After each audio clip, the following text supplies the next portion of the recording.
Hello friends, मैं मनोज एक बार फिर से आप सभी का स्वागत करता हूं हमारे YouTube channel learn more computer पर। आज हम बात करने वाले हैं एक्सेल में आने वाले फॉर्मूला एरर्स के बारे में, जो लगभग 7 या 8 प्रकार के होते हैं। हम ये सीखेंगे कि वो एरर जब आते हैं तो उन एरर्स को कैसे रिजॉल्व किया जाता है एक्सेल में, जो कि फॉर्मूलेज में एरर होते हैं। तो आइए आज की क्लासेस स्टार्ट करते हैं। और आज की क्लासेस स्टार्ट करने से पहले फिर से एक बार मैं आपसे रिक्वेस्ट करना चाहूँगा कि अगर हमारी वीडियो पसंद आए तो इसे लाइक जरूर करें, अन्य लोगों के साथ शेयर जरूर करें। हमारी नई वीडियो की जानकारी आपको मिलती रहे, इसके लिए चैनल को सब्सक्राइब करें और बेल आइकन बटन को दबाना ना भूलें। तो बेसिकली मैंने यहाँ फॉर्मूला एरर्स पहली शीट में देखे मैंने डिफाइन किया हुआ है किस किस तरीके के फॉर्मूले एरर आते हैं। पहला एरर कौन सा है? Division error. इस तरीके का पहला एरर आता है, क्या बोलते हैं उसको? Division error. उसके बाद दूसरा एरर है नो वैल्यू अवेलेबल। तीसरा एरर है नेम एरर, जिसको बोलते हैं Excel does not recognise a name. Excel ने जिस नेम को रिकॉग्नाइज नहीं किया है। चौथा एरर है नल एरर। इसमें लिखा हुआ है you specify an intersection of two cells range whose cell do not actually interest। Okay, अगला ऑप्शन है number error, problem with the number in the formula में नंबर के साथ कोई प्रॉब्लम है। और फिर उसके बाद आपका अगला एरर है रेफरेंस एरर, इसको बोलते हैं इनवैलिड सेल रेफरेंस एरर। उसके बाद आता है value error, type wrong type of operators. अगर आप गलत तरीके का ऑपरेटर टाइप कर देते हैं तो उस कंडीशन में क्या आता है? Value error. उसके बाद आता है hashtag error, not sufficient space for a value of cells. तो इनके सारे कॉजेज ये क्यों आते हैं उनके बारे भी मैंने यहाँ पर ब्रीफ किया हुआ है, आप इसको पढ़ सकते हैं। उसके बाद हम जानते हैं कि कैसे एरर आता है और एरर को कैसे रिजॉल्व किया जाता है। तो सबसे पहले हम बात करेंगे डिवीज़न एरर के बारे में। डिवीज़न एरर होता क्या है? देखिए, यहाँ पर मैंने एक सेल में वैल्यू मेंशन की हुई है 24 और नेक्स्ट सेल में वैल्यू मेंशन की है क्या? 0।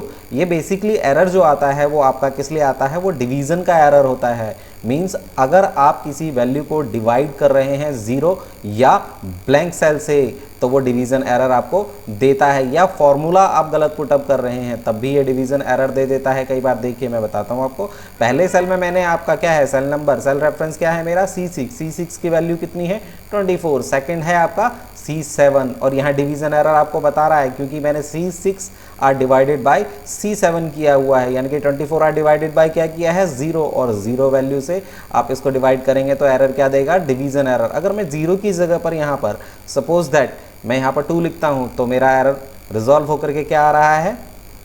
12, क्योंकि 24 को अगर आप डिवाइड करते हैं तो 12 इसकी बेसिकली वैल्यू आती है। देखिए कैसे, अगर मैं इसको क्या करता हूँ C6 are divided by C7, enter key press करता हूँ और ये अब जैसे ही मैं C7 की वैल्यू को 0 करता हूँ तो आपका डिवीज़न एरर आता था। जब भी आप डिवीज़न एरर इस तरीके से देखें इट मीन्स आपकी डिवीज़न वैल्यू 0 है या फिर ब्लैंक है। 100 को डिवाइड करता हूँ मैं सेकंड, देखिए मैंने जो यहाँ पर वैल्यू पुटअप की हुई है सेकंड क्या है? 100 इसकी बेसिक वैल्यूज़ है और इसको मैं डिवीज़न क्या कर रहा हूँ? ब्लैंक सेल से। देखिए इक्वल टू करके अगर मैं 100 को डिवाइड करता हूँ ब्लैंक सेल से इट मीन्स मैंने क्या किया? E6 are divided bye E7 और मैंने देखा कि E7 में तो वैल्यू पुटअप है ही नहीं। अगर वैल्यू पुटअप नहीं है तो फिर वो डिवीज़न क्या करेगा? इस तरीके से वो भी क्या कर देगा? डिवीज़न एरर दे देगा। अगर मैं यहाँ पर कोई वैल्यू मेंशन कर देता हूँ लाइक 50 मेंशन करता हूँ तो ये इसका डिवीज़न वैल्यू दे रहा। अगर 25 वैल्यू करूँगा तो वैल्यू में उसका यहाँ पर आपको डिवीज़न दे देता है। अगर मैं यहाँ पर 4 प्रेस करूँगा तो 4 से डिवाइड करने के बाद ये रिजल्ट आपको दे देगा। एज इट इज़ यहाँ देखिए 3 वैल्यूज़ मेरे पास पुटअप हैं और मैं क्या चाहता हूँ कि इन तीनों की तीनों जो वैल्यूज़ हैं, नंबर्स हैं, तीनों के तीनों नंबर्स का यहाँ पर क्या करे? एक एवरेज वैल्यू शो कर दे। लेकिन कब? मैंने बोला कि ये क्या करे? Equal to average. एवरेज निकाले क्या? इस सेल का, ओके, और इस सेल का और इस सेल का, इस तरीके से भी आप निकाल सकते हैं इक्वल करके एवरेज। मैं एक रेंज सेलेक्ट कर लेता हूँ यहाँ से, कहाँ से मैंने किया? आपका G6 से लेकर के G8 तक की वैल्यू को सिलेक्ट करा, कॉमा, और मैं एक फॉर्मूले में पुटअप करना भूल गया, एवरेज इफ़। मैं क्या चाहता था कि एवरेज निकाले इस रेंज का, लेकिन इस रेंज में किस वैल्यू का निकाले, इन्वर्टेड कॉमा के अंदर मैंने बोला लेस देन 35, किनका एवरेज निकाले, जो लेस देन हो 35, और आप देख रहे हैं कि यहाँ पर 35 से लेस देन तो कोई वैल्यू है ही नहीं, तो उसने क्या कर दिया, वही डिवीजन एरर दे दिया। तो इस तरीके से अगर इसको रिजॉल्व करना है तो मुझे क्या करना पड़ेगा, इसको करना पड़ेगा ग्रेटर देन 35 या ग्रेटर देन 50। ओके, मैंने क्या किया, ग्रेटर देन 35 कर दिया, 35 से ग्रेटर देन वैल्यू को मैंने क्या करना चाहता हूँ, उसका डिवीजन निकालना चाहता हूँ, तो यहाँ पर इसने निकाल के दे दिया एवरेज। ओके, इस तरीके से इस सेल को भी आप रिजॉल्व कर सकते हैं, इस तरीके से डिवीजन एरर्स को आप क्या कर सकते हैं, हटा सकते हैं। ओके, नेक्स्ट एरर है आपका नॉट एप्लीकेबल आप बोल सकते हैं, या मैंने आपको बताया नो वैल्यू अवेलेबल। इसको रिजॉल्व कैसे करेंगे, देखिए यहाँ पर क्या है, मैंने एक डेटा एंटर किया हुआ है इस रेंज के अंदर, किस रेंज के अंदर, मैं यहाँ एक रेंज देता हूँ आपको C6 से लेकर के C8 तक, लेकिन आप देख रहे हैं C7 में मैंने वैल्यू क्या डाली हुई है, वैल्यू पुटअप की हुई है not available, value not available. तो जैसे ही मैं इन सब का टोटल करता हूँ इक्वल्स टू प्रेस करूँगा, क्या करूँगा, इसको प्लस करे और इस सेल को यानी कि C6 C7 plus equals to C6 को प्लस करता हूँ C7 के साथ और प्लस करता हूँ C8 के साथ, एंटर की प्रेस करूँगा तो ये बोलेगा नॉट अवेलेबल वैल्यूज़। ओके, अगर मैं यहाँ वैल्यू पुटअप कर देता हूँ तो ये क्या करेगा, उस प्रॉब्लम को रिजॉल्व कर देगा। मतलब कि मैंने जो फॉर्मूला पुटअप किया था वो फॉर्मूला मेरा रॉन्ग नहीं है, मेरा क्या है, जो मैंने वैल्यू पुटअप की थी वहाँ पर क्या है, कोई न्यूमेरिकल वैल्यूज़ नहीं है, वहाँ पर मैंने नॉट एप्लीकेबल वैल्यूज़ बोला हुआ है। तो इसलिए अगर मुझे इस प्रॉब्लम को रिजॉल्व करना है तो मुझे यहाँ वैल्यू पुटअप करना पड़ेगा। अगर आपको इस तरीके का कोई भी एरर आता है तो आप देख सकते हैं कि कहीं पर आपने कोई वैल्यू पुटअप तो गलत नहीं कर रखी है। एज इट इज़ यहाँ पर देखिए मैंने एक टेबल जनरेट की हुई है, ये आप देखें इस तरीके से और इस तरीके से, मीन्स अगर आप चाहते हैं E5 और EF5 दोनों का टोटल करना तो आप क्या करेंगे, equals to this one plus and this one. Okay, तो यहाँ प्लस हो गया, एज इट इज़ मैं इसको इस तरीके से प्लस करके इन सब का प्लस चाहता हूँ एज इट इज़ ये, लेकिन यहाँ पर देखिए कुछ सेल्स में मैंने वैल्यूज़ नॉट अवेलेबल लिखा हुआ है, तो जब मैं इसको प्लस करता हूँ तो यहाँ पर क्या कहेगा, वही एरर। तो इस तरीके से इस एरर को हटाना है तो मुझे यहाँ पर भी कुछ ना कुछ वैल्यूज़ पुटअप करनी पड़ेंगी। ओके, इस तरीके का कभी भी एरर आता है तो आपने क्या करना है, मैंने एवरेज यहाँ मेंशन किया हुआ है ना, तो एवरेज में वो रेंज को सिलेक्ट करेगा। अगर आपने यहाँ कहीं पर भी एरर रखा हुआ है तो वो एरर आपका शो करता रहेगा। ओके दोस्तों, तो ये हो गया आपका नो वैल्यू अवेलेबल। अगला है एरर आपका एक्सेल में, excel doesn't recognize a name, excel जिस नेम को रिकॉग्नाइज नहीं करता है, नेम वैल्यू का एरर। अब देखिए यहाँ पर मेरा डेटा गिवन है, नेम एरर में मैंने वैल्यूज़ 3 एग्जाम्पल आपको दे रखे हैं, example 1 2 3, value 1 value 2 value 3। Okay, अब यहाँ पर देखिए मैंने वैल्यूज़ तो सही तरीके से पुटअप की हुई हैं, जैसे पहले मैंने रॉन्ग वैल्यूज़ एंटर की थी, अब मैंने वैल्यूज़ सही पुटअप की हुई हैं, लेकिन जब मैं इनका टोटल करता हूँ तो इक्वल टू एग्जैक्टली इसका फंक्शन होना चाहिए सम। ओके, और मैंने इन सब का प्लस कर लिया और ओके, यहाँ पर सम एग्जैक्ट आ गया, लेकिन जब मैंने सम लिखा तो सम की जगह पर मैंने सन लिख दिया, मतलब फॉर्मूले के नेम का एरर है यहाँ पर, तो ये एरर इस तरीके से मेंशन करता रहेगा। एज इट इज़ मैंने यहाँ एवरेज निकालना था इस वैल्यू का, और एवरेज का फॉर्मूला क्या होता है, एवरेज ब्रैकेट शुरू, और मैंने क्या करा, ये एक रेंज सेलेक्ट करके इसको दे दी, एग्जैक्टली इसने पोजीशन दे दी, लेकिन मैंने एवरेज की वैल्यू में यहाँ पर फंक्शन में ए लगा दिया, मतलब एवरेज का जो नेम है वो फॉर्मूले के नेम में एरर कर दिया। एग्जैक्टली यहाँ पर देखिए मैंने सम लिखा, लेकिन ये डेटा रेंज जो है ना, इसको तो मुझे रेंज को सिलेक्ट करके देना था, और मैंने क्या किया, यहाँ पर फॉर्मूला का नेम सही दिया, लेकिन इसका डेटा रेंज ऐसे सिलेक्ट करने की बजाय मैंने डेटा लिख दिया। ओके, तो यहाँ पर क्या करता है, ये भी नेम एरर। तो एग्जैक्टली इन प्रॉब्लम को रिजॉल्व करने के लिए नेम के लिए सबसे पहले तो मुझे इस सम फंक्शन का क्या करना पड़ेगा, फॉर्मूले का नेम सही देना पड़ेगा, और दूसरा यहाँ पर एवरेज वाला है, कोई भी फॉर्मूला अगर आप नेम गलत एंटर करते हैं तो वहाँ नेम एरर शो करेगा। तो इस तरीके से आप नेम सही करके फॉर्मूले को सही कर सकते हैं। जहाँ नेम एरर है इट मीन्स आपके वैल्यूज़ में कोई प्रॉब्लम नहीं है, आपके फॉर्मूले में एरर है। तो एज इट इज़ यहाँ देखिए, अब यहाँ मेरे फॉर्मूले के नेम में एरर नहीं है, लेकिन मेरे डेटा रेंज में करेक्शन है, डेटा रेंज मैंने सही नहीं डाली हुई है, इन डेटा रेंज को सिलेक्ट नहीं किया और रेफरेंस को सही नहीं। तो अगर आप चाहते हैं, एक तरीका तो ये है कि डेटा रेंज में आप क्या करेंगे, इस डेटा रेंज को सिलेक्ट कर लीजिए, आपका फंक्शन एग्जैक्टली क्लियर। और अगर आप चाहते नहीं, मुझे तो यहाँ पर डेटा ही लिखना है, ओके, तो आप इस जो रेंज है जहां पर आपने क्या किया हुआ है, वैल्यूज पुटअप की हैं, इस रेंज को सेलेक्ट कीजिए और यहां पर नेम मेंशन कर दीजिए, क्या, डेटा। ओके, तो ये इस सिलेक्टेड रेंज को क्या नेम दे देता है, डेटा, क्योंकि ये नेम बॉक्स है। तो अब यहां पर क्या किसका टोटल कर रहे हैं हम, डेटा रेंज का, तो ऑटोमेटिकली सही हो जाता है। तो इस तरीके से आप क्या कर सकते हैं, डेटा रेंज की प्रॉब्लम को रिजॉल्व कर सकते हैं। ओके दोस्तों, तो अभी हमने सीखा दोस्तों क्या, नेम एरर, नेम एरर को कैसे रिजॉल्व किया जाता है। इसके बाद हम सीखेंगे कौन सा, नल एरर। आइए नल एरर के बारे में जानते हैं। नल एरर क्या होता है, you specify an intersection of two cells range who cell doesn't actually interested, okay, intersect. अब आप देखिए होता है क्या है नल एरर, मैं आपको बताता हूँ एग्जाम्पल के साथ। यहाँ पर मैंने एक डेटा रेंज प्रिपेयर की हुई है जिसमें मैंने एम्प्लॉयज़ के नेम लिखा हुआ है, एम्प्लॉयज़ की सैलरी है और यहाँ मैंने एक फॉर्मूला पुटअप किया, लेकिन ये क्या करता है, यहाँ पर एरर मेंशन कर रहा है। क्यों, देखिए मैं आपको बताता हूँ। जैसे मैं सभी की सैलरीज का टोटल करना चाहता हूँ, मैंने इक्वल्स टू किया, जैसे सम का फॉर्मूला लगाते हैं, इक्वल्स टू करके प्लस किया, फिर एज इट इज़ मैंने इक्वल टू, फिर प्लस किया रेंज को, और फिर मैं प्लस दबाने की बजाय स्पेस दबा गया और मैंने क्या करा, इस रेंज को सिलेक्ट कर दिया। फॉर्मूले में मैंने क्या गलती करी, प्लस सिंबल की जगह पर वहाँ पर स्पेस दे दिया। वो क्या कर रहा है, एरर है, मेरा फॉर्मूले के नेम का एरर नहीं है। क्या एरर है, जो मैंने फॉर्मूले में कंडीशंस दी थी उस कंडीशन में मैं प्लस करने के बजाय, एडिशन करने के बजाय स्पेस दे बैठा और मैंने क्या करा, एक एरर कर दिया। कौन सा एरर, नल एरर बोलते हैं। अगर मैं यहाँ पर इसको इस फॉर्मूले में क्या करता हूँ, अपना जो मैंने गलती की है, मैंने जो यहाँ पर क्या किया, सिंटैक्स एरर कर दिया, उस सिंटैक्स को सही करता हूँ, एंटर की प्रेस करते ही मेरा क्या आ जाता है, इन सभी का टोटल आ जाता है। नल एरर को मैं क्लियर कर लेता हूँ। एज इट इज़ देखिए, अगर सपोज दैट मेरे पास ये एक डेटा रेंज है, इस डेटा रेंज में से मैं किसी एक एम्प्लॉय की सैलरी यहाँ पर सर्च आउट करना चाहता हूँ, तो मैंने यहाँ वी लुकअप लगाना है, क्योंकि ये डेटा में से वर्टिकल लुकअप चाहता हूँ मैं, तो मैंने वी लुकअप का फॉर्मूला यहाँ इंसर्ट किया। लेकिन मैंने यहाँ पर भी गलती कर दी। क्या गलती की, मैंने वी लुकअप फंक्शन तो इंसर्ट किया है, इक्वल करा वी लुकअप, क्या किया, लुकअप वैल्यू क्या है मेरी, इस सेल की वैल्यू, ओके, लुकअप वैल्यू दे दी। उसके बाद मैंने कॉमा मेंशन करना था यहाँ पर। आप देख रहे हैं जैसे कि आप यहाँ फॉर्मूले में भी मेंशंस देख रहे हैं, इसका फॉर्मूले का सारा एग्जांपल्स के साथ यहाँ पर शो ऑफ कर रहा है। इसके बाद क्या चाहिए मुझे, टेबल एरे। टेबल एरे के लिए पहले इस फॉर्मूले का जो मेरी डिमांड थी उसको क्लोज करना पड़ेगा, लेकिन मैं क्लोज करना भूल गया, मैंने स्पेस दे दिया और डेटा रेंज को सिलेक्ट कर लिया। ओके, डेटा रेंज को सिलेक्ट करने के बाद सेकंड कॉलम मुझे रिक्वायर्ड है और 0 rows, bracket close.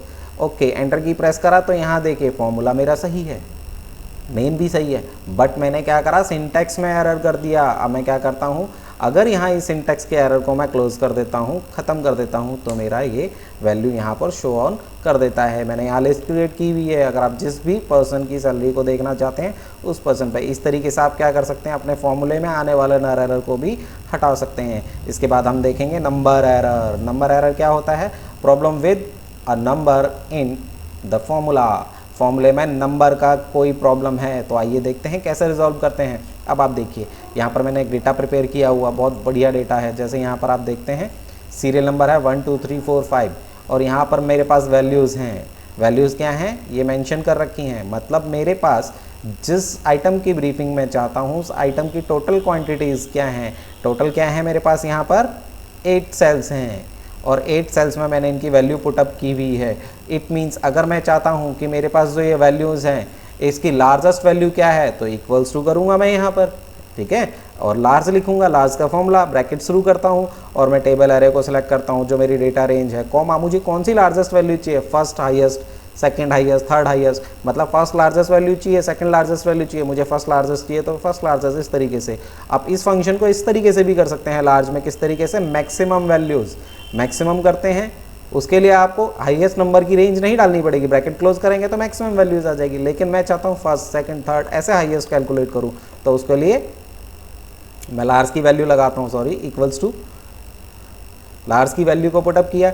As it is मैंने क्या किया, यहाँ से लेकर यहाँ तक मैं कितनी मैक्सिमम लार्जेस्ट वैल्यू को देख सकता हूँ इसमें, 8 नंबर तक। ओके, हाई जो आपकी क्या है 8th पोजीशन पे लार्जेस्ट नंबर है वो कौन सी, 45। अगर 7th पोजीशन पे देखनी है तो मैं क्या करूँगा, यहाँ पर 7 लिखूँगा। अगर मुझे सेकंड हाईएस्ट देखना है तो सेकंड लिखूँगा। अगर मुझे फर्स्ट हाईएस्ट रेंज वैल्यूज़ देखनी है तो first. Okay, as it is smallest value देखनी है, फर्स्ट स्मॉलेस्ट, तो उसके लिए मिनिमम यूज़ कर सकते हैं। और लेकिन सेकंड थर्ड फोर्थ ऐसे मिनिमम देखना है तो आप क्या करोगे, स्मॉल फंक्शन यूज़ करेंगे। और मैंने क्या किया, रेंज को आपके सेलेक्ट कर लिया, जो मेरे पास ये डेटा रेंज है, इसमें से मैंने सेकंड मिनिमम वैल्यू, अगर फर्स्ट मिनिमम वैल्यू देखनी थी सबसे कम कौन सी है ये, सेकंड नंबर पे मिनिमम कौन सी है वो देखनी, तो ओके इस तरीके से मैं किस नंबर तक देख सकता हूँ, 8 नंबर तक, क्योंकि मेरे पास यहाँ पर डेटा रेंज क्या है 8 नंबर तक, मैंने सेकंड मिनिमम वैल्यू देख ली।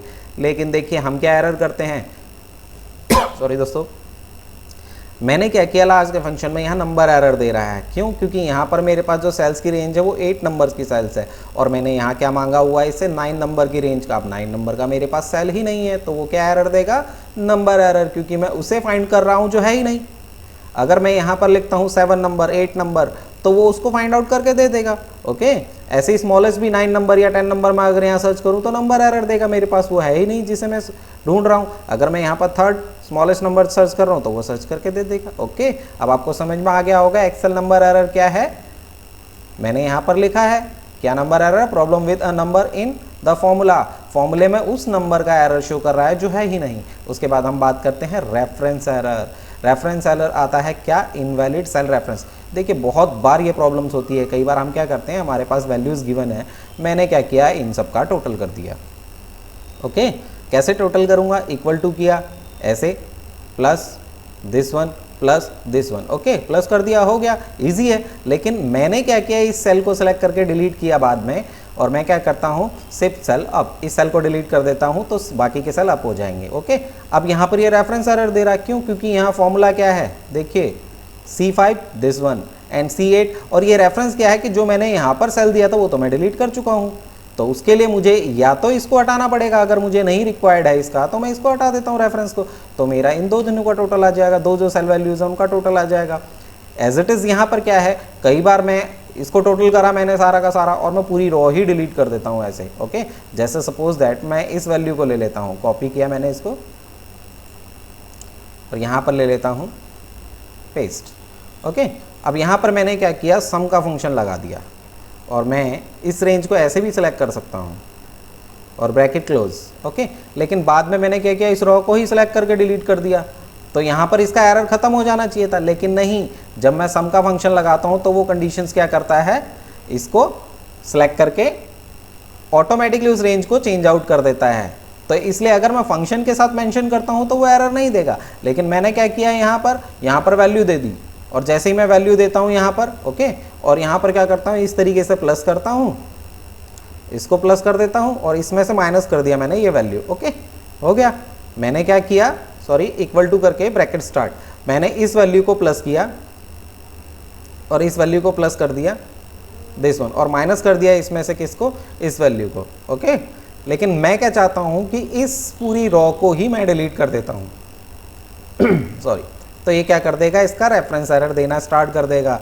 इसलिए मुझे क्या करना पड़ेगा, इसमें सम का फंक्शन लगाना पड़ेगा। ओके, सम का फंक्शन लगा के मैं इस रेंज को, पूरी रेंज को सिलेक्ट कर लेता हूँ, और इसको क्लोज करके यहाँ से माइनस करके अगर इससे वैल्यू को क्लिक कर देता हूँ तो यहाँ पर इसका फंक्शन यहाँ पर आ गया। लेकिन अब इस रो को अगर मैं डिलीट करता हूँ तो ये रेफरेंस एरर दे देगा, क्योंकि यहाँ पर मैंने फंक्शन में वही चीज़ गलती की है। ओके, इस तरीके से सेल के रेफरेंस एरर्स को सॉरी रेफरेंस एरर को दिखाते हैं। इसके बाद आता है वैल्यू एरर। देखिए वैल्यू एरर होता क्या है, type wrong type of operator, जब हम क्या करते हैं रॉन्ग टाइप का ऑपरेटर एंटर कर देते हैं। जैसे ये वैल्यूज़ मेरे पास मेंशन है और मैंने देखे 3 वैल्यूज़ दे रखे हैं, मैंने यहाँ पर क्या है न्यूमेरिकल वैल्यूज़ और अल्फ़ाबेट दोनों दे रखे हैं, और जैसे ही मैं इसको क्या करता हूँ इक्वल्स टू करके प्लस करता हूँ। ओके, और इसको प्लस करता हूँ, इसको प्लस करता हूँ, and this value also plus. मैंने क्या करा, B4 B5 B6 and B7 और B8 को प्लस कर लिया। अब यहाँ क्या करता है value error, as it is मैंने यहाँ पर करा, इसमें से इस वैल्यू को माइनस कर दिया, ये भी वैल्यू एरर दे दिया।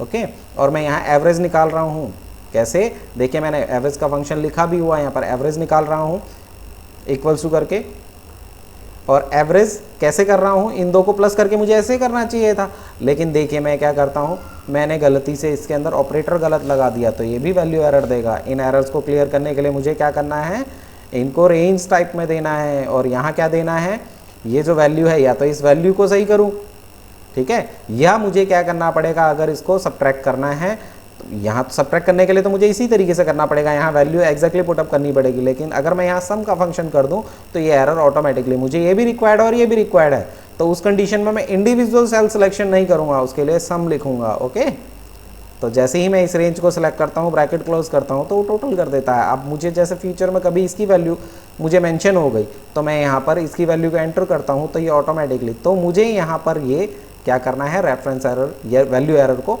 हटा करके रखने के लिए फॉर्मूला मेंशन करके रखना चाहिए। ओके दोस्तों, तो नेक्स्ट ऑप्शन है हैशटैग एरर। ये कैजुअल एरर होता है दोस्तों। देखिए होता क्या है, स्पेस की रिगार्डिंग प्रॉब्लम्स होती है। जैसे मैंने यहाँ डेट इंसर्ट कर दी है, ठीक है, और यहाँ पर मैंने आधार कार्ड नंबर इंसर्ट किया।